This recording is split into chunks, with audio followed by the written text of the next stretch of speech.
All right, welcome everybody to Inside the Coach's Office. I'm your host, Dan Murphy, along with my co-host, Brian Barnes. And Brian, it's been a interesting week since we last talked. We're going to start with the Detroit Tigers, and they avoided a complete disaster, but not exactly feeling the most confident as we start heading towards the playoffs. No, if you would have if you would have told everybody at the All-Star break when everybody was talking about, hey, Zach McKinstry has to be an All-Star, right? We've got all these guys performing. We need these guys, and yeah, it's great. And if you would have told me the last day of the year, game 162, that we're gonna find out they don't even win the AL Central, Yeah. I would have said that's insane. That'd be an epic collapse. But you're right, interesting week, but at the end of the day, they're dancing, and 2 years in a row now, and it hasn't happened in close to 10 years. The Cabrera, Verlander, Jim Leland years of the 2012 to 13 in that era, that time. So I mean, still, you got it's hard. I mean, you're excited on one hand that hey, we get to watch playoff baseball next week, but on the other hand, man, what a way to back into the postseason. Yeah, it will go down as the biggest collapse of all time, a 15 and a half game lead that they end up blowing.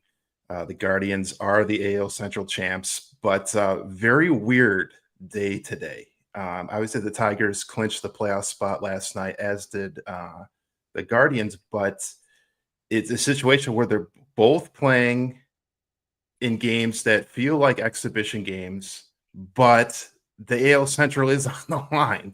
So you're sitting there, you're watching the Tigers, you're obviously rooting for them to win. You're watching the Guardians hoping they lose. And you're watching it and you're thinking, okay, are either of these teams really trying to win? Like the Tigers, the way AJ Hinch was kind of managing today, felt like maybe he didn't really even really want to win this game because you're resting everybody, the kind of the main guys, Torres, Torkelson, and Green, and they're almost in street clothes. They're a full day off. There's no chance they're pinch hitting. And the guys they're bringing out, they start Paddock, and they're bringing out guys basically that I would assume are not going to be on the playoff roster. So just a very weird day, Brian. Like I was wondering how you were thinking it as you were watching the game today.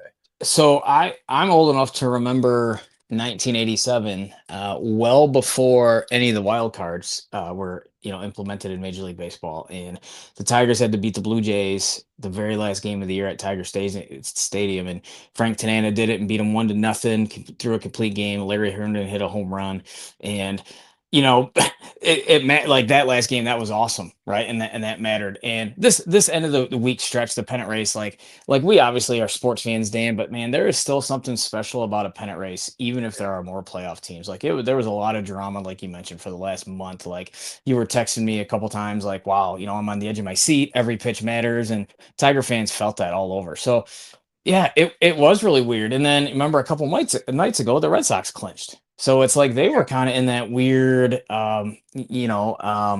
situation where they're like, hey, are we purgatory, right? Do we play guys? Do we not play guys? Do we have too much? Do we do party too much the night before? Are we going to be able to play? Just weird. And the weird fan in me would have felt a little bit better, I think, feels better because the Rangers ended up winning today, I believe, right? So the Tigers were technically tied for first, right? With the same amount of Yeah. wins. And so it's one of those weird fan things for me that, like, okay, they blew it, but they didn't completely blow it because they were tied, right? It would have, for some reason, I think it would have felt worse if the Tigers were definitely a game or two behind Well, the to me, the I don't know. Guardians, It doesn't matter. Like it doesn't. So the ultimately, well, Guardians won the Central. It Dan, doesn't matter. to my point though, with the way the wild card is, like today, obviously didn't matter that much, right? It didn't matter, or AJ Hinch would have been starting Tarek Skubal and Oh, would of have course. playing his guys, right? It was more important to AJ Hinch and the Tigers brass to get guys ready for Tuesday than it was to win today and win the Central Division. So at that point, it didn't even matter. Like they all came to an agreement, obviously, like, hey, you know what? Screw it. We're resting. We're gonna have a big reset these next couple days, and we're gonna get you guys ready for Tuesday because no other sport, in my opinion, the home field advantage means less than in baseball. And I think like Tarek Skubal is going to throw his stuff no matter what Tuesday. right? No matter if it's home or in Cleveland. And so, yes, obviously, for like, I know you purchased tickets, I think for the Wednesday game, and you're Yeah. ready to So I had a go. And little, I had more skin in the game than I think had I not bought playoff tickets, I don't think I would have really been yes. all that upset about it. But that does go to it. Like there are a lot of people, season ticket holders and those that have playoff tickets for the next 3 days. Mhm. It is a little bit of a disappointing. It is disappointing to Do you those know who, that well, have playoff tickets. do you know who's the most upset? It's not the Well, fans. I would think Chris It's Illich gonna and be Chris Ilitch. yeah, Yeah, those are two, maybe three home playoff dates that gate that he's not getting. But yeah, ultimately though, again, like you take the big picture approach, Dan. Like they were what 3-13. I saw this. I saw this tweet today on X. Like 3-13 their last 16 games, and the last playoff team to do that was the 2000 Yankees, I think, who won the World Series. So so like it's weird because the Tigers are not playing well. They're not playing like they did the first, the majority of the season, even. But they're in. They have a really good manager. They have the best starting pitcher on the planet, and they do have guys like you can't underestimate this. Like they do have guys that did get clutch hits in the playoffs a year ago. Kerry Carpenter, Andy Ibanez, like guys like we talked about last time, where they might not necessarily be superstars, right? But at times, and then in the playoffs, those guys got big hits. So I mean, like we talked earlier this month, and I said I'm not afraid of anybody in the American League. Well, that's out the door. Like, yeah, but that is now out it's the door. now my mindset has changed, and maybe I'm talking out of both sides of my mouth, where I'm like, yes, I do think these guys, there is opportunity here, but man, it's that's a long stretch to not be playing well, to all of a sudden say, "Hey, all right, like Well, I'm gonna make good contact now," or I'm gonna swing at strikes, or that I'm gonna drive in runs with guys in scoring position. and that's what's kind of funny about it. Because if you had asked me a couple of weeks ago, I would have said I'm really concerned about pitching outside of school, right? And but I wasn't too concerned about the hitting. Some guys have come back to the level like Baez and McKinstry. I thought have come, the water's come to the level on those guys a bit, but I still felt pretty good about the core of the lineup. That's completely flipped now. I feel actually going into the playoffs, I actually feel a lot more comfortable about the pitching staff than I do the lineup because it feels like at least over the last week, the only guys that can drive in runs are actually Javi Baez and Shmai Jones of all guys. Those two guys saved their season. I mean, Yeah. without them two, they're not playing. Like it's unbelievable how cold this lineup has gotten. But the pitching staff, on the other hand, with them clinching yesterday, it allowed them the opportunity to sit Scoopel, and you can set your pitching staff now for this 3-game series: Tuesday, Wednesday, Thursday in Cleveland. You got Scoopel game 1, Casey Mize game 2, and if you need a game 3, you got Flaherty, and then you also got Troy Melton. Depending on how they use him, he looked fantastic in his quasi start, kind of like an opener type deal. He went, I think 3 1/3 on Thursday, but he looked fantastic. So he's obviously kind of I call it like an ace in the hole kind of deal. Like if you need him to kind of maybe a piggyback start with Flaherty in a game 3, but you got lined up where you got kind of 4 starters that you feel really, really good about, and especially your ace and Scooble. So you go into Cleveland, like it's an interesting thing. Like Cleveland obviously has their number. They won 5 of the last 6 against them, obviously to take the Central, but the Tigers did get them on Thursday, the last game. So that obviously was huge to just mentally that you you don't want to go into Cleveland after losing 6 straight. To get that last one, at least the last time you played them, you beat them. Yeah, and you know what? I think that the player that saved their season was Mike Trout. 'Cause he hit a late Oh home well, run against yeah. Houston a Well, couple nights Houston ago. falling apart, yeah, And that's obviously and I watched that, and I thought to myself, okay, those guys got to see that and be like, all right, man, like we get our magic number for clinching a playoff spot goes down one. We didn't even win, so that was huge. But you talked about the pitching rotation and the lineup for what they're going to throw at the Guardians next week. And a short series, the strategy changes a lot. And and going back to it, like I mean, use a comparison with other sports, like hockey, maybe the shifts are shorter, and they talk about how basketball is more of a half court game in the NBA, but like nothing like baseball. This short series, like man, you're I mean, everybody's available, and you talked about guys who were playing today that probably aren't going to be on the playoff roster. That's probably room for a lot more pitchers. I mean, AJ Hinch has no issues. I mean, everybody is available, and he's going to play a ton of matchups, and that does make baseball really cool. Like the playoffs can be really cool, and they do have quality arms that, like you said, have been playing well lately, and so it'll be interesting. And you're right. Like I said, I'm not a big momentum guy, but mentally, like you can't kid yourself. Like they haven't been playing well, and it seemed like Cleveland owned them for the last week. Like you said, 5 out of the last 6. But it wasn't like those games were blowouts either. It was like you mentioned, Cleveland plays. I mean, give them a lot of credit. They're fun to watch, and they play a cool style of baseball where make a lot of contact. Jose Ramirez is just fun to watch. He's awesome. He's a Hall of Famer. But they were close games, and at times this year, the Tigers were making those plays and making contact or putting the ball in play and things like that to win those games. And so, can it happen again? Yes, right, like we mentioned. But you said it right. The pitching matchup is what Tiger fans, I think, should be the most excited about. Yeah, and one guy that I would point out is, in terms of their bullpen, because we were really worried about their bullpen. I think when we talk about the pitching staff being an issue, it was really their bullpen more than anything. But that kind of started to solidify itself, down the stretch here. And one guy that I think has been huge is Tyler Holton, because he really kind of was really up and down throughout the year, kind of give up a lot of home runs. But I believe stat like last 9 innings, he's only give up 1 run, and his stuff just looked fantastic last couple outings. So he's got a guy that I feel really good about that can step in and get some high leverage innings. And obviously, the other guys, the closer is Will Vest. He looked like, man, he might not even be a guy you can use the way he was pitching. Blew that game against Cleveland, the first game of the 6 games that they played. After Curry Carpenter hit that home run to tie it. Just an absolute buzzkill for Vest to come in and give up multiple extra base hits. You're thinking, man, is something wrong with him? What's going on? And then he had another outing, shortly after that didn't go too well. I think it was against Atlanta. The Braves. Blew the game against the Braves. Yep. Yeah, 2-run lead that they blew. So you're thinking, oh boy, man, can they even use Vest? But his last 2 outings, man, he's the best he's kind of looked almost all year. So It's like it's just so crazy how relievers, man, they're so up and down, especially year to year. But even right now, man, it's almost like week to week with some of these guys. So I think that is a big thing. You talk about a lot of it is about matchups. A lot of it's games get shortened.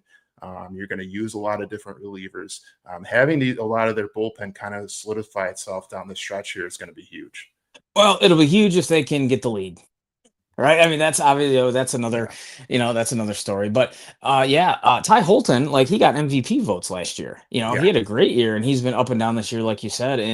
And those other guys you mentioned. I mean, bullpen guys are bullpen guys for a reason, right? We mentioned that they're typically not good enough to be starters. But I agree. And Will Vest, again, going back to just the perception and the outlook and how it felt. Him getting that save the other night in Boston, I almost felt like, oh, all right, like you said, that was pretty sweet, and that made us feel, or made me feel watching that pretty confident, like, okay, he's back, we're good. And Tommy Kahnle, I don't know if you mentioned him, he's starting to pitch a little bit better as well. So like, huge. Yep, the bullpen is huge. But again, I mean, we could do a matchup show tomorrow night, Dan. We could do a lot of things, but or a preview, this playoff thing.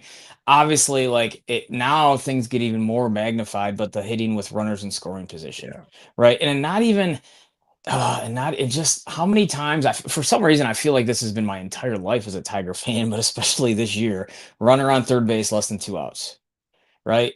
Just hit a fly ball or just hit a ground ball, and those things, driving in runs in those situations is going to be the key. Because I anticipate, like, do you anticipate just low scoring games? Like, I don't see either team, putting a 10 spot on either team, which is funny. One of the last times the Tigers put on a 10 spot, I thought about this. I was kind of in a way hoping they were going to play the Yankees. Like, remember the Tigers just a couple weeks ago? They took 2 or 3 in New York in 2 games in a row. They beat the Yankees by double digits, That's I was kind of hoping.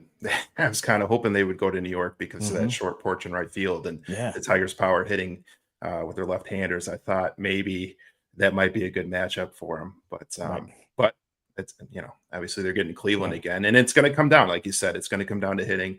with runners in scoring position, and it killed them last year. That's what Hmm. got them eliminated. They couldn't finish Cleveland in Game 4 when they had so many guys on base, and then again in Game 5 they had chances to score, and they just couldn't do it. And it put so much pressure on Skubal, and he Hmm. eventually succumbed to that pressure and gave up that grand slam, and it was over. But Which you I, mentioned, I'm sorry to interrupt you, but but which you mentioned, you mentioned Will Vest and his struggles and talking about the hitting and like going through what the Tigers went through last year. There was playoff pressure, sure, but they were in, the chase mode, right? They were the team that, oh, look at the cool story, the underdog. Nobody saw this coming. Like those are awesome circumstances to be playing in, right? Don't let the Tigers get hot, sort of thing, right? So those guys were relaxed and just having fun and playing. So if the one criticism I had about the trade deadline, and that's another story, but they didn't add a veteran guy that you either in the lineup or in the back end where you knew he's been in those situations before, right? Where the pressure wouldn't come to him. And maybe it's too easy to say the pressure was getting to some of these guys, but I don't think so. Those guys have never been in a situation where, hey, they had a 15 and a half game lead to blow, or they were trying to hold on to that lead. And so that was something that looking back on it, I kind of wish, revisionist history, they would have acquired somebody for that role. yeah, I know we talked about it before, but obviously, before the season, they tried hard to get Bregman, Yeah. and that's been hammered home. Everybody knows the story, but it's not even just that it was Bregman, just a guy that has that experience and has been there before, and multiple appearances in the playoffs and had big hits and big moments, and has gone through it all. And they just haven't had. They don't have a lot of those guys, very few. And with Vierling being out, he was one of those few veteran leaders that they had, and they really haven't hit him all year. So it falls on. So it puts a lot of pressure, and they're going to have pressure anyways. But it definitely puts a lot of pressure on the middle of the order, the heart of the order, and that's Green, that's Torkelson, that's Carpenter. And outside of a few home runs from Green over the last month, they all three of them have really just been struggling, and especially with runners in scoring position. And if those guys don't hit, they are not going to make a run in the playoffs. It's just as simple as that. Like they have to come through. Dan, how many times did I text you in the last week about Riley Green or Spencer Torkelson and probably said things I shouldn't have said, but just so frustrated, like man, you're our superstar, you're our guy, you're both our high draft picks. Like, dude, perform. Yeah. Like, so, I mean, just okay, don't strike out 200 times, strike out 175 times, right? Put the ball in play, right? Like you're not wrong. And like other players, like they're complementary players and they have been their entire career. Like could Dylan Dingler I think work himself into an all-star? I do. I do. Gleyber Torres, okay, was an all-star this year. Okay. But like they're complementary guys. Golly, your dudes, they're your dudes, man, they got to be dudes, right? And now's the time to be dudes. And I want to add one more thing before we move on. So the pitching staff, okay, like Charlie Morton. So they acquired him. He was one of the guys they acquired. And he got released or DFA'd, and the Braves signed him and had a ceremony today to wish him well because he's retiring and stuff. And there was a time about a month ago, you and I were texting each other, and I can't remember who said it, but like we thought, hey, could Charlie Morton be our number two in the playoffs? And I remember we had that kind of just conversation, right? But looking back on it, like knowing what we know and what we're talking about with short series, with or yeah, the short series, games are shorter, all these arms available. I wonder if the Tigers' plan all along could it have theoretically been, hey, yeah, we're trading for guys like Charlie Morton and Chris Paddock, and we're just surviving because now we know going into the playoffs, like our dudes are healthy, like we don't have all those extra innings on them, maybe. And we're rolling with these guys. Like, I wonder if it was just like their plan just to get innings eaters, like knowing that we're probably going to make the playoffs anyway for the situation. Or I'm completely overthinking it and giving them way too much credit. Well, they didn't plan for Reese Olson going down. Like that was the big one, because that was really Hmm. their number two because at the time Casey Mize was really struggling. Yeah. Right. I mean, he was an all-star, but he really fell off. And again, I go back to what I talked about before this year started. Like you're depending on a lot of guys who haven't pitched a full year. And if they have, it's been a long time since they have. But Casey Mize hasn't pitched a full year at this level. Reese Olson hadn't pitched a full year at this level, and it came back to bite. Jackson Jobe, you were depending basically a rookie, and he goes down with Tommy John, and all this just accumulated throughout the year. But the worst of it was Reese Olson, because he went out like the day before the deadline. Yeah. So now you're really scrambling, because I don't think they planned on getting another starter. And then after they got Paddock to kind of fill basically that fifth spot. But then once Olson went out, man, they were really kind of scrambling to try to get something together, and they were able to get Morton at the last second. It was the very last trade of the trade deadline. And when it was actually me who sent that to you, I said, "Hey, is Morton going to be the number 2 starter?" And it was more not so much that he pitched well, because he did pitch well the first couple starts, but it wasn't so much that. It was just that who else is it going to be? Like, because Mize had been really struggling. His ERA was like near 6 post All-Star break, and Flaherty was so inconsistent. But like I said, like the last couple of weeks, that has solidified itself, thankfully. And you got to feel comfortable with Mize getting the ball in a game too, because he was lights out the last time he pitched. And when he pitched that game on Friday, like, he was awesome. Like, they even said, like, Scuba was saying, like, he was like fired up in the clubhouse, because that was the best he's ever seen Mize pitch. And what a time for it to come out now. Like, you can just see it, like, with him and like some of his interviews and stuff. Like, his just confidence level, his demeanor on the mound, like, he just feels like it's starting to come together for him now. And with that, you're hoping that Skubal pitches deep into the game in game 1. Yeah. And so really Mize, like, hey man, you just give us 5 good innings, right? Give us your best for 5. And we're going to have all these arms and just play matchups from then on. You are feeling pretty good about that. And I go back to Melton. He is a key, because you can use him in multiple different ways. Like, if the games go a certain way, maybe you don't need him to use him so much in game 1 and 2. You have him in game 3 to kind of piggyback with Flaherty, because Flaherty is kind of like, man, he's the one you don't really know what you're going to get. You could get 6 shutout innings, or he could get lit up by, inning 2, inning 3. So to have a guy like Melton available to you, to be able to use, whether you want to use him, in short relief or long relief, he's gonna be a huge asset as well. I agree, Dan. If there are 2 guys, two position players that you think need to be unsung dudes, right? That need to play well to beat the Guardians. I know I'm kind of putting you on the spot. I have 2, but I'm curious, what guys do you think are guys that, like, okay, like, they need to play, like, they need to play well? Oh, it's Green. To me, it's Green and Torque. It's Green and Torque. It's got to be. Here's your 3 and 4 hitters. I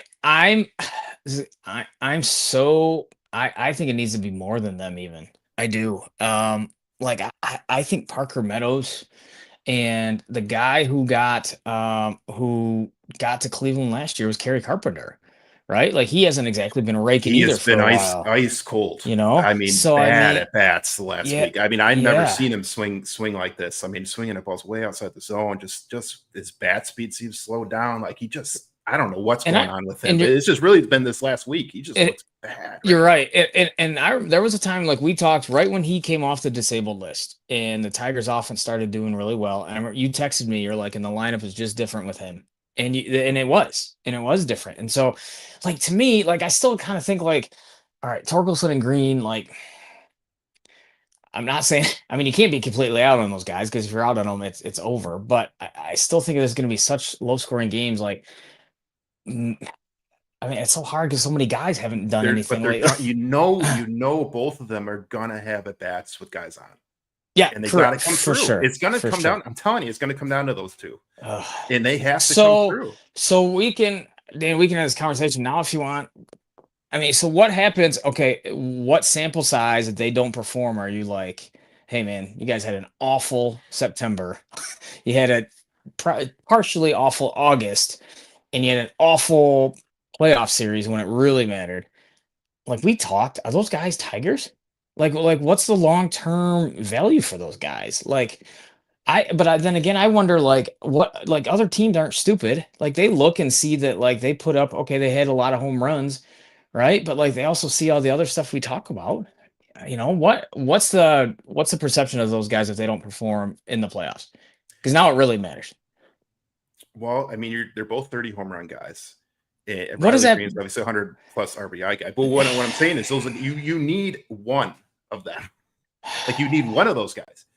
But to have multiple little guys, and you can even probably add Carpenter into that mix. Carpenter's kind of a weird deal because he doesn't hit against left-hand pitching, but it's more green and torque. But to have two of those guys that aren't high walk guys but are high power guys, to have both those guys in the middle of the order makes it incredibly difficult, because if they both strike out back to back in a situation where you got the base loaded, you got two guys on and it's one out, and those guys come up, you need at least one of them to come through. And they're such high strikeout guys that it's difficult to have both those guys in the middle of your lineup and guys that you're leaning on to get those big hits, because they could both just strike out in those situations pretty easily. That's what I'm saying. Like, I don't know if either or both of them return, is what I'm saying. Do I have in front of me a list of free agents or trade targets? Like, I don't know. You're right. Like, 30 home runs, 100 RBIs. Maybe I'm minimizing their contributions, but what is that anymore?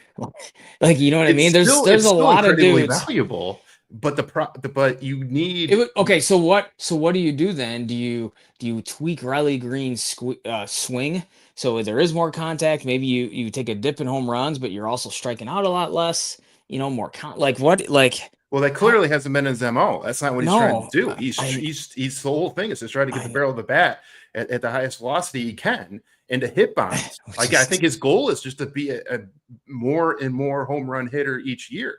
So he goes, middle of 30s, he goes into the 40s, and eventually goes into the 50s. I think that's his trajectory, and he's always going to be a high strikeout guy. I think that's what he is. The problem is it doesn't fit or jive with what the whole organization. Yes, yeah, that would totally. Yeah. So I'm curious. I think it'll be an interesting offseason for him. Oh, it's going to be an interesting off season regardless, because it is. How do you acquire more guys like that? Because the McGonagalls, the Max Clarks, the Brassinos, the Lorenzo's, I don't know if those guys are ready. I think McGonigal probably is the one, but the rest of them are going to be 27, 28 before we're seeing these guys. No doubt. So what do you do in the meantime, right? So it might be a situation, and we'll get into this obviously once the season's over, and we'll really go down and discuss who's going to be out, who's going to be in, and where they go on. But there's going to be serious discussions about Skubal, and if you move him, and maybe he's that guy. And I've brought it up before, but like, maybe he's your Stafford. So what the Lions did, you traded Stafford, you got all these draft picks, and you were able to get the type of guys that you wanted to get in to fill your roster. And maybe that's a situation with what they do with Skubal. Maybe he gets traded to order to fill this lineup in a better way, that you can have a better 1 through 9 of what you're really trying to build. And guys that get on base, guys that have quality at bats, guys that, force the pitch count up, which is so frustrating, because that's what a lot of what they did in the first 2 months. They constantly had quality at bats. Yeah, how many times did you see pitchers having 25, 30 pitches in the first inning? We're not seeing that anymore. Like, what happened to that? And you see Hinch constantly come out and say, God, I really wish we could get back to that. And then you see, Riley Green come out, and I bring it up, and maybe it's a little bit overblown and I'm a little bit too stuck on it. But maybe it's a little bit taken out of context. I don't know. But the fact that Riley Green came out and said the strikeouts don't matter is so just mind-boggling to me and so frustrating, because it goes against everything that Hinch is constantly saying. We need to get back to having good quality bats and drawing the walks when they're there. And it goes against everything that Scott Harris has said he wants to build this franchise around. But and that's a mindset of a lot of baseball players of all ages nowadays. The strikeouts and not hitting high average, right? It's all about OPS and driving the ball and launch angle and things like that. And it's become very analytical, which in a lot of ways I like, right? Like, I do like it. But you're right. It doesn't jive with AJ Hinch or Scott Harris or the belief system of the organization right now. And that's going to be, I think, the biggest test for Scott Harris this offseason. And that, like, he's still trying to find those guys. I mean, I think he has them in the lower levels, obviously, like we've talked about, but how does he find them and mold them for next season?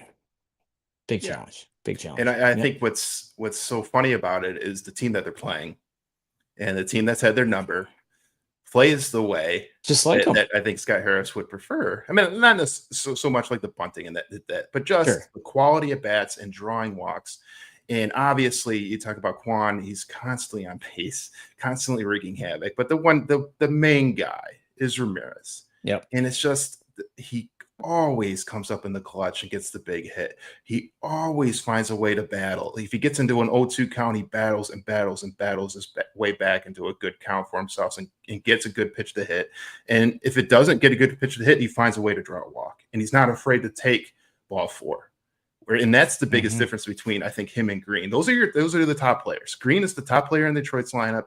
Ramirez is the top player in Cleveland's lineup. And the biggest difference for me between the two of them is that when ball four comes, Ramirez will take ball four. And he'll take his base and get on base. And then once he gets on base, he wreaks havoc, right? He's a great base stealer. Green is opposite. Like if ball four comes, he's going to try to follow that off. He's going to follow it off and follow it up until he gets a pitch that he can try to drive, right? But sometimes that ball four, he misses and he swings at ball four and strikes out. And it's accumulated to 200 plus strikeouts, and he's the franchise leader in strikeouts now. Are we not taking into consideration that Riley Green is still a developing player? And I say that because there's a parallel. I mean, Riley Green, he's still striking out way more than this player, but I think there is a parallel between Riley Green and Nick Castellanos. And I remember people were waiting and waiting for Castellanos, like, oh, he's the guy we've heard about. We've heard about when is he going to do it? When is he going to do it? And he had a really good year, and then he got traded to the Cubs, right? And then he's been arguably an MVP candidate, since he's been in Philly. Like, to a degree, I think we keep forgetting that Riley Green is 24 years old, and he's still developing, and he was drafted out of high school. But in these moments, though, you don't think that. All you think is, dude, like, now it's go time, right? And so I think at times we are hard on them. And the crazy part is this, though. If Torkelson and Green have a great playoff series, change everything. The narrative changes. Then, yeah, going back to it, like, baseball is unique. Like, again, Derek Jeter, Mr. Clutch, right? Clutch, right? I mean, I know there's no stat for clutch, or there's how you quantify that, but there is something to be said for when it matters, like guys just performing. And so we'll find out Tuesday. Yeah, so let's go ahead and make our predictions, Brian. What do we think? We got Tuesday, Wednesday, Thursday games 1, 2, and 3 in Cleveland. Best 2 out of 3. You'll have Skubal game 1, Mize game 2, and probably Flaherty game 3. And I do want to bring this up real quick before we get into predictions. I want to get your opinion on this too. Games are going to be at 1 o'clock in a work week. I mean, come on. Like, especially for guys like us and fans that have been diehard fans, they've been watching practically every pitch the whole year. And then you get to the playoffs, the biggest games. You've been waiting all year for this. And the games, a lot of people aren't going to be able to watch it because they're going to be at work. Like, what are we doing here? Baseball keeps shooting themselves in the foot. Like, I mean, they want all the eyes to be in New York, right, with the Red Sox, Yankees, but yep, it's a bummer. Like, I just can't. I don't get it. I don't get it from a marketing standpoint. I don't get it. I understand staggering the games to a degree, but to stagger them so much that you're going to have a game that's going to be from 1 p.m. and potentially end before 4 o'clock. Yeah. I mean, the majority of your fan base isn't going to be able to see it. They're going to be trying to watch it on their phone or sneak their, ear pods in or something. But I mean, the majority aren't going to be able to watch it. It's insanity to me. Yep. Totally agree. So for those that will be able to watch it, what do you think, Brian? What's your prediction? Oh my gosh! Well, I've been wrong, and every time we've had a prediction about, seems like all our teams, and so hopefully I'm wrong again. I don't see how the Tigers are going to miraculously start hitting. That's my biggest fear. Even when Skubal pitched against Cleveland last time, he pitched well. A couple weird things happened. I think that 5th inning, it was that game that he pitched, and the ball didn't get out of the infield, and the Guardians scored 3 times, and weird things happen. Like, unless he throws a no-hitter, like, again, I feel like the Tigers scrapping and clawing for runs, and that's challenging. So as much as I would love to say they're going to win the series, I hope I'm wrong. I don't think they are. Even if they win the first game, I just kills me to say it, but I think Cleveland's just better. Like, I think they just have better players. Other than Skubal, I think they have better players. And so I'm going to pick the Guardians. I won't say in how many games because I don't know, but I do think they're going to win the series. It's tough.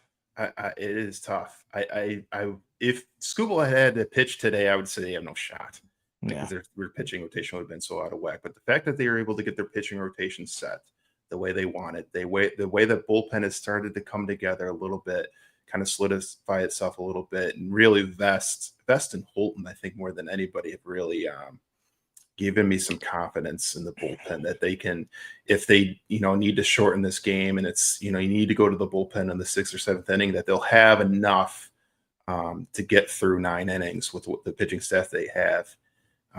So with that, I actually think the Tigers are going to do this, and I think they're going to do it in 2 games. I don't think they're going to need a 3rd game. I know that sounds crazy. That would be awesome.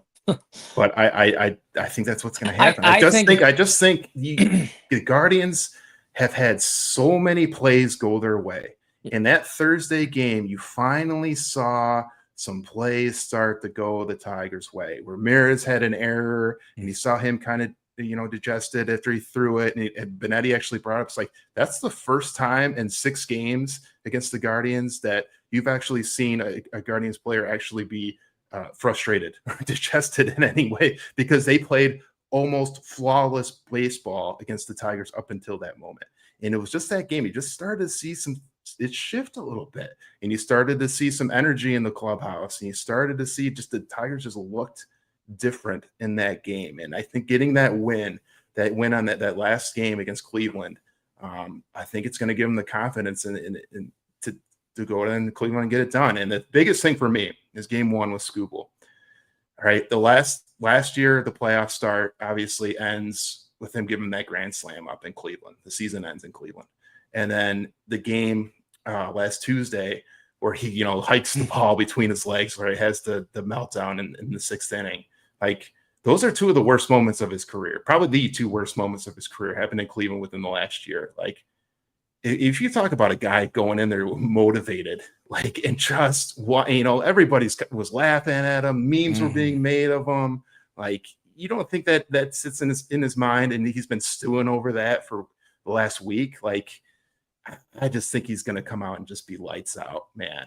Absolutely lights out. And I say, like, the two worst moments happened at Progressive Field, but also maybe the best game of his career happened there. Yeah. Last year in game 2, when he's motioning into the crowd, like, hey, bring it on, bring it on. I think that's the Skubal we're going to see. I think that's the Skubal we're going to see on Tuesday, and they're going to get game 1, and they're going to be, they get game 1. I think they're going to come back and get game 2, and that's going to be it. How do you think the Guardians feel about playing the Tigers? And how do you think Guardians fans feel about playing the Tigers? Are they like, hey man, we just got these guys 5 out of 6, we're good? Or are they thinking, like you're just saying, like, gosh, like, we're not that much more better than them, where we're gonna win 5 out of every 6 times we play these guys? What it reminds me of is in the NFL, when you get a playoff matchup, that's a division matchup in the playoffs, where one of the teams has already won the first 2 in the regular season, but they were really close battles in the regular season.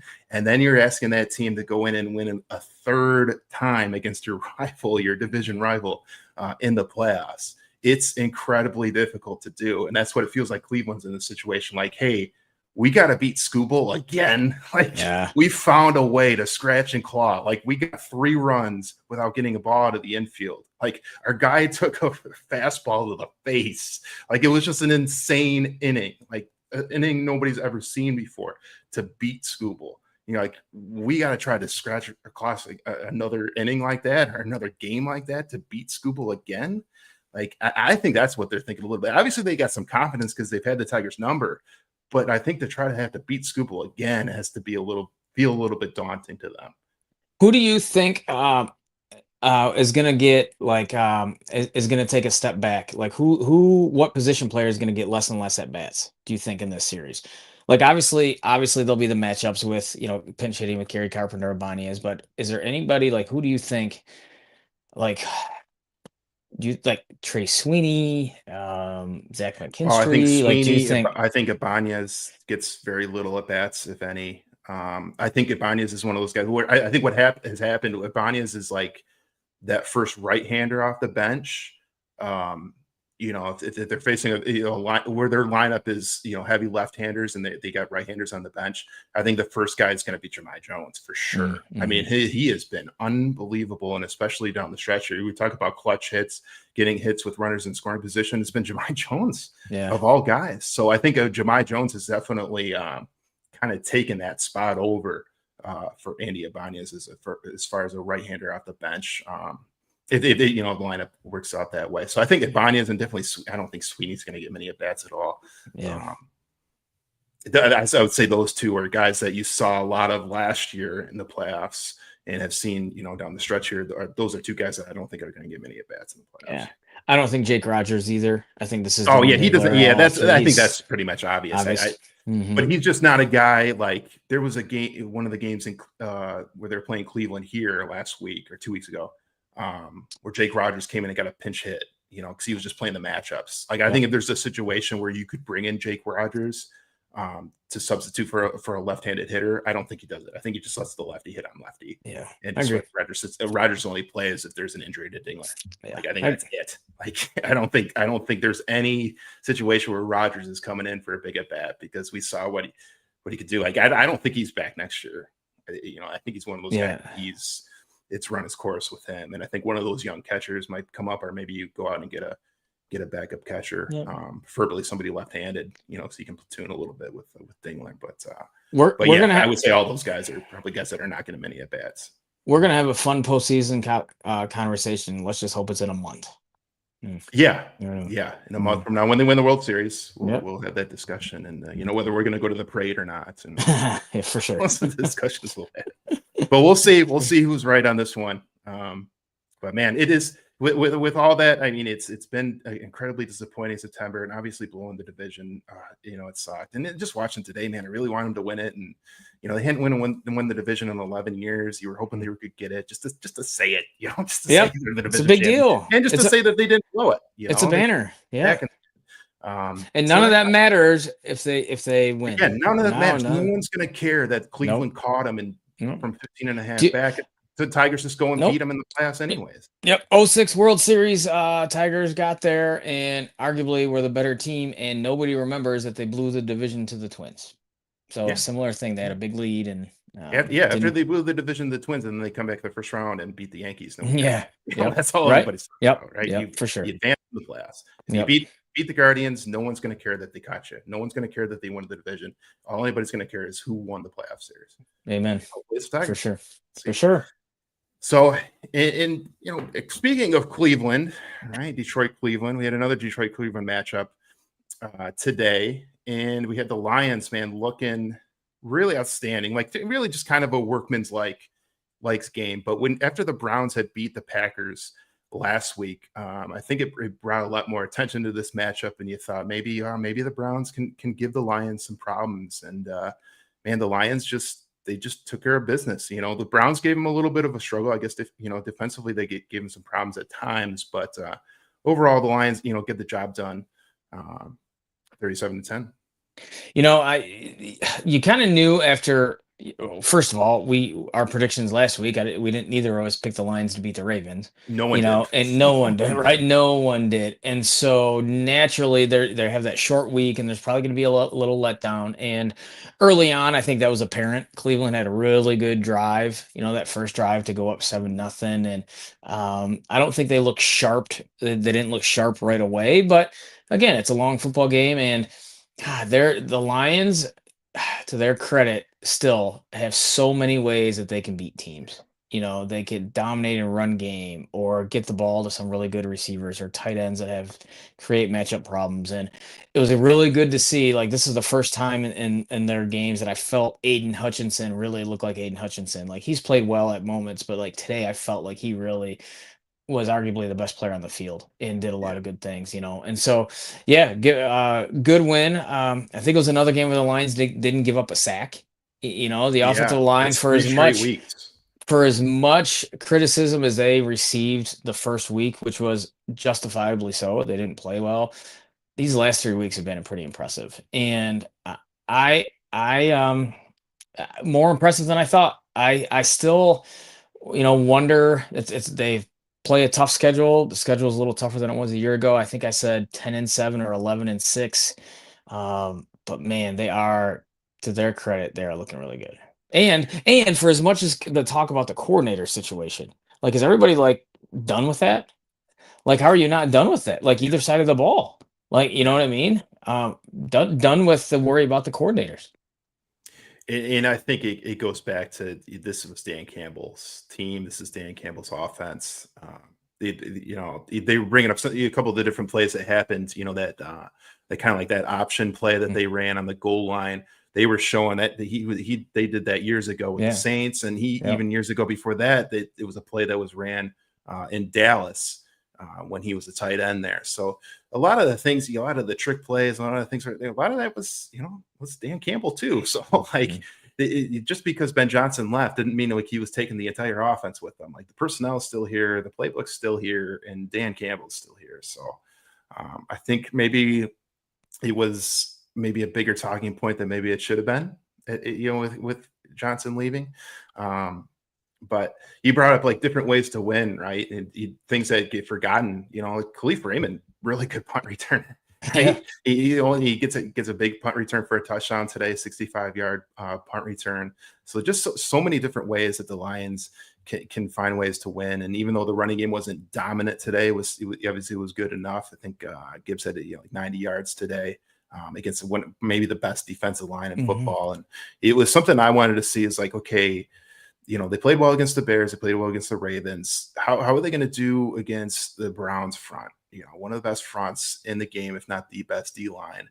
And although there was some issues at times, they definitely played pretty well today. And it just goes to show you that first game against the Packers, it was more about communication and issues along that front as opposed to a personnel issue or personnel problems, or that the Green Bay was just that much better than them in the trenches, because they've shown the last 3 weeks that they are just as good as they've ever been. Yep, and I'm of the belief that Cleveland's decent. I don't think they're going to win the AFC, but I think they're decent. And so I think the game that they beat Green Bay a week ago, says a lot about Cleveland. And it goes to show you Green Bay, maybe Jordan Love is still fairly young. I mean, maybe there's still some growing pains there. They're banged up a little bit. Jaden Reed's hurt. So I mean, not surprised in that regard. But I think the NFL offseason is just as wild as in the season. And so I think that's why some of that rhetoric, when it talked about the coordinators, like there's always has to be something that for people to talk about, right? And so I think the bigger issue that I think got people concerned and it had me concerned was Frank Ragnow retiring. Yeah, Like that was still like, oh goodness, like the best center in football retires. Like, how do you replace him? And to their credit, they have. So far they have. And so it's still a long season, as we know. And what happened last year, you got to stay healthy through the next however many weeks, but they've definitely looked good these last 3 games. And it was nice, like you mentioned in the beginning, kind of like a workmanlike effort from the beginning. It wasn't like they just showed up and just blew these guys out, and you gotta work, and that's the NFL. And there's only the Titans, maybe a really bad team. There's only a couple, the Dolphins, maybe really bad teams, but I mean, all those guys are pros. And yeah, good win, good solid win. yeah, yeah. And what do you think has been the biggest difference between now and week one? Because week one was kind of a disaster. It was ugly. Yeah, like you can't, like coaches are paid really well to figure that stuff out, right? And those guys obviously did, and I think, and don't kid yourself. Like you mentioned that, Tarek Skubal saw all the memes about his silliness plays and stuff like that, embarrassed. Like don't kid yourself. Like those guys were not happy with how they performed week one, and they were embarrassed and not okay with that, and they took it to heart, and they're going to be really motivated to show that that was just a glitch in the matrix, so to speak. And it won't be like that the rest of the year. But again, like there is something to be said for guys needing time to gel. That was the first real live game experiences, especially in the offensive line. Because there's 5 of them, and they're supposed to work as one, as we say. And That was the first time they did that, and give them a ton of credit for how they responded. I was just as impressed with the win today as I was really against the Bears, who they dominated. But because Cleveland, like you mentioned, their defensive line is really good, and Miles Garrett, one of the best players in the league, so very impressive. Again, you don't give up a sack in the NFL, like that's impressive. 3 Like, weeks in a row. 3 weeks in a row. yeah. So I guess my thing was, and I talked to a few different people about this. It's like, okay, what changed from week 1 to week 2? Because obviously, if something drastic changed, right? Because the last 3 weeks they've been incredible, as opposed to week 1, and that started literally the next week when they Mhm. played the Bears.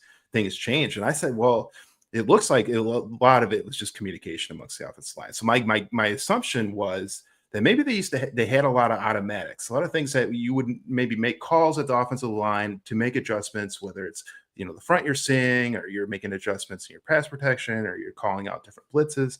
Maybe some of those were more automatics that you maybe didn't have to say anything for when you had a Frank Ragnow at Mm. center, and you had guys that had played together for many years in that system. But now you got basically 2 new guards, and you got Glasnow moving from guard to center, that a lot of those automatic calls and automatic adjustments, maybe between Goff and the center, between the center and the guards, maybe a lot of those really weren't automatics anymore. And maybe you thought you were good from a communication standpoint, but once you got into live contact and the bullets started flying and things got chaotic, the communication wasn't as good as you thought it was. And the And calls and the things that you had set in place weren't as good as you thought they were. And things broke down. So you make those adjustments. Obviously, you get together in your meeting room and with your guys and your offensive lineman, and Hank Freely, I'm sure, awesome. had a lot of things to say, and he's an incredible, maybe the best offensive line coach in the game. And I don't think he's going to be an offensive line coach for very long, because I think this probably be the last Mhm. year. He's going to be moving up. He actually took on the run game coordinator position for the Lions now, but I think he's going to get some pretty good interviews after the season, especially after what we've seen. But those are the adjustments that I think were made, because you could see, like, man, some guys were running, the offensive line were running 2 different plays. Left side was running one play, the right side was running Yeah. another. Like, the communication was just off, and they made some serious adjustments from week 1 to week 2, and it looks like that's all they needed. And you know this too from being an offensive line guy. It drives me crazy when fans or people just say, "Oh, why don't you move that player to guard?" Or, "Hey, just move that guy to center." Hey, just move it like it's that easy. Like there are 5 different skill sets. There are 5 different positions, and it's not always simple as just sticking a guy there and saying, "Hey, go do your thing." Like Panay Sewell, all right, that dude's gonna be a Hall of Famer. Maybe he could probably do it right, but that's an extreme case. That's not easy to do that. And like you mentioned, like yeah, the different fronts, and they're IDing the Mike Backer, and who's responsible for that, and the protection, and everything. And so that's a great point. With the communication, I can see that. The other part, that not a lot of credit goes to the quarterback when it comes to not taking sacks either, right? And I think there should be, like, give him credit for throwing the ball away at times, scrambling at times, and as we've talked about before, he's not a very mobile quarterback, but there were even times today where he escaped the pocket and Myles Garrett and guys were chasing him, Yeah. and he was able to get rid of the ball. Like, a lot of credit goes to him too. So all around, like, when you play mistake-free football, good things are going to happen. And when you make plays on special teams, right, like good things are going to happen. And if there was a concern I would have, and not even necessarily concern, but this is year 3 for Jamison Williams, right? I would hope that right now, I think we were all kind of thinking he was going to, maybe I wasn't, maybe this is my fault, but he was going to separate himself and be like that number 1 guy, like talent wise and downfield speed wise. We think he's obviously, the best receiver on their team. Now, granted, I'm in Ross 8 rounds, better route runner, better blocker, like all that stuff. But you look at it. I was hoping that by now, and again, it's only 4 games, but he would just be making plays downfield, and it would be an every week thing. And we've seen flashes of it at times in his career. And if he's obviously extremely talented, because they're still trying to find ways to get him the ball with screens and reverses and stuff. But I guess that would be maybe my biggest, not criticism. I don't even know if it's a concern, but it's on my radar that I would hope Jamison Williams would have some more downfield big plays than he has. Yeah, today was not a good day for him. It was Drops, not. I didn't Multiple anticipate, drops, the ball's right in his hands. I think he would have had a big, well, assuming he caught it, but right. he did have one that looked like it was going to be a big play for him down the seam, but Goff got hit as he threw it. Yeah, yeah. Um, So that could have been a big play, but I agree with it, and that's why they signed him. They signed him to the long-term Yeah. extension before the season because, from all accounts, he was tearing it up in training camp, and you thought he was going to take that next step, and I think it's still there. He said, like you said, it's only 4 weeks in, but today was not. Yeah, it was not a good day for him. Just not a good. No. And maybe it was just one of those days. Maybe it's just one of those days. You Yeah. got to hope that that's it. I just wasn't working. The connection with Goff just wasn't working today, and like I said, he had a couple drops today. It wasn't pretty, but hopefully it's just one bad game and you move on. And they still scored 37 points. He still scored. So, like I said, yeah. Still, I mean, right? That's a minor issue that can be corrected. So they're not relying on them at the moment. So that's good. Do you have the Lions schedule in front of you? What do the next 3 weeks look like? I'm curious I'm gonna now. pull it up right now. I believe they have the Bengals next. Yes. That's right, at Cincinnati. Yeah. So you're not playing Joe Burrow. Like before the season, I remember thinking like, okay, the Ravens game, I didn't think they'd win in Green Bay. Oh, I don't think they're going to win in Baltimore. Oh, then you go to Cincinnati. That's going to be a tough game. But now I think that should be an expected win. Yeah, I definitely think it's an expected win. Might be a little bit of a shootout, even though it's it isn't Burrow, but it's still a pretty good offense with those receivers. And then they go to Kansas City on Sunday Night Football, who before today I would have said maybe they're not anywhere near as good as they are, but man, they took it to Baltimore today, so that might be a little bit tougher than I would have thought it was going to be. Kansas City might be kind of getting their groove back after today.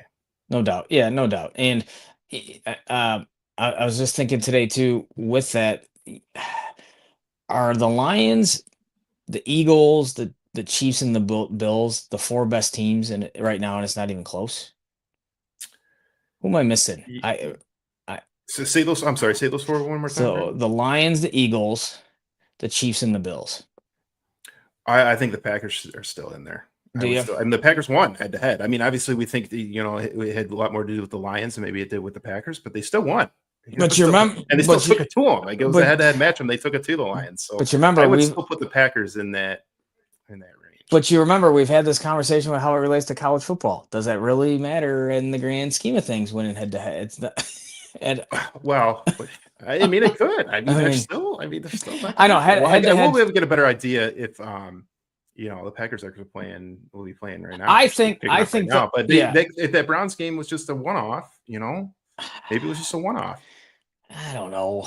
Yeah, it could have been, and it's the NFL, right? I mean, it could have been, and it's the NFL. So, or they could have just been that sky high for week one against the Lions and at home, and there's. I mean, we're just going to see how it plays out. They do. I would put them. I think they're maybe a step below the teams you listed, but I don't think it's a drastic difference between them. But I would put the Packers kind of close to that range. But yeah, I think there is a. I think that those teams are starting to separate themselves a bit from the rest of the pack right now. Yeah, for sure. Clear Super Bowl contenders. For sure. Just stay healthy, and the Lions, they'll be fine. Like. Again, my prediction, they're a playoff team. I think they'll host a playoff game, and then the Eagles are still really good. Will they be the top two seeds? I don't know, but they'll still be a playoff team. Yeah. You brought up the schedule. There's a ton of good matchups down the road. So you got Bengals next week. We think the Lions are going to win that one, and then the following week you go to Kansas City on Sunday night. Obviously, a big marquee matchup. Following week you got Tampa Bay.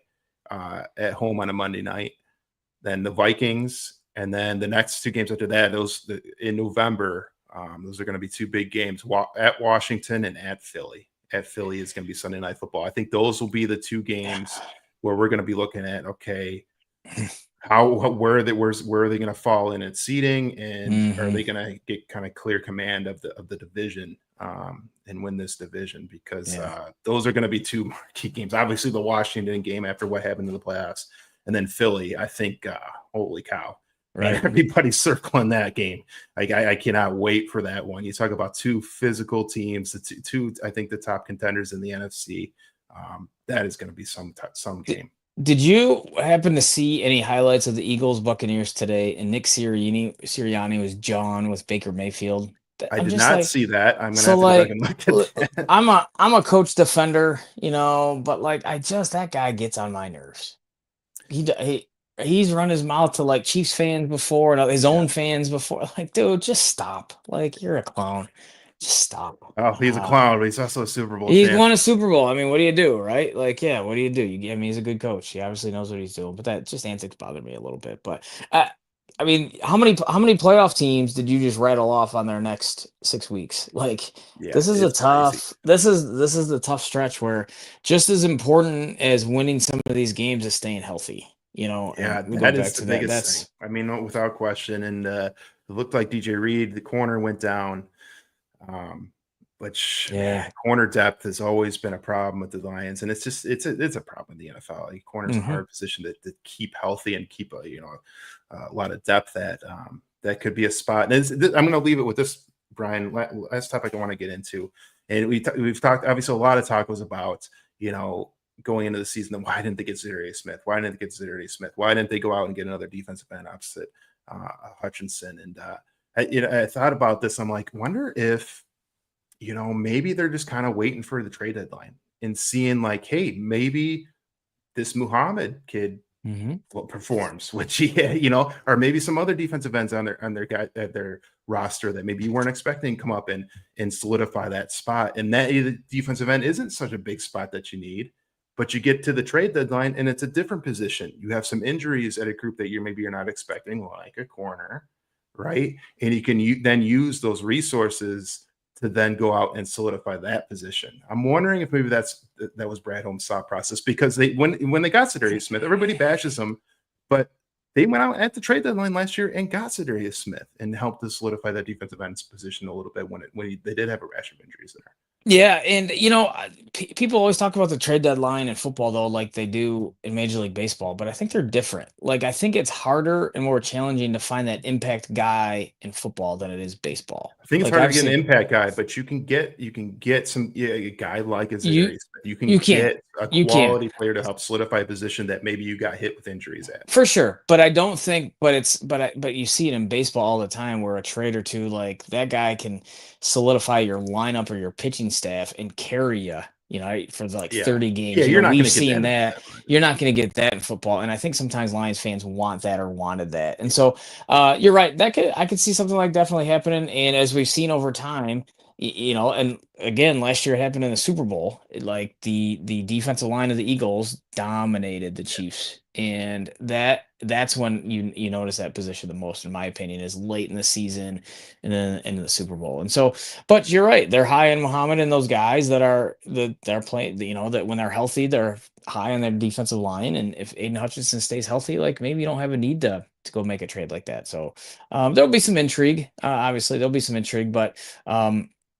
Again, just survive, like you said, stay healthy and win a few of these next few games are important. But it's fun to be a Lions fan. I mean, these are exciting. It's fun They're to be a getting Detroit these sports fan in it's fun to be a general, man. Detroit sports fan. Yeah, the Red Wings are about to start, and, hoping they're a playoff team. Like, there's a lot to be excited about. And when's the last time you and I have talked where the four teams, like, they had a lot going for them in our city? Yeah, I mean, Mhm. you're talking where all four teams were going at the same time. It was pre-COVID, before Pre-COVID. all four teams were rolling, or at least all playing competitive games to the very end of the regular season. And we're there now, and Yeah. just to kind of show that this is the second episode in a row we haven't even talked college football yet. So that's because there's so much to talk about with the Tigers and the Lions. So we can wrap it up there, Brian. Another good week, another good talk. But and maybe we'll try to get in some college football next week. So I definitely want to talk some Michigan football and what's going on with them, because they had a big win last week against Nebraska, and they got a chance to really make some noise this year. That maybe wasn't quite as expected with a freshman quarterback. So a lot of exciting things going on there too. So That was again, and go yeah, ahead. I was just gonna say that, like give the Michigan staff credit.